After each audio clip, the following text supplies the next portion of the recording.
Bagong Vice Mayor ng Binmaley, Nanumpa na. Para sa detalye kasama natin, Idol Jam Victorio. 104.7 IFM. Report!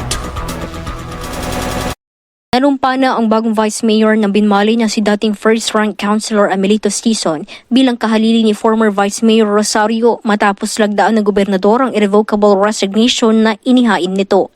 Ayon kay Mayor Pedro Merrera, naniniwala siya na magagampanan ni Vice Mayor Sison ang kanyang tungkulin sa bayan bilang magkapartido rin ng dalawa sa nakalipas na eleksyon. Oo, naniniwala naman ako doon. Kasi siyempre, alam naman niya, ang layunin naman niya ay makatulong sa bayan ng Binmaley. Base sa opisyal na resulta ng botohan noong National Local Elections 2022, nanguna si Sison sa mga kumandidatong konsihal na nakakuha ng 30,369 votes. Manunungkulan si Vice Mayor Sison hanggang June 30 bago ang proklamasyon ng mga bagong halal na opisyal sa Binmaley. Kasama mo mula dito sa IFM Digupan, ito si Idol Jam Victorio, Tatak IFM.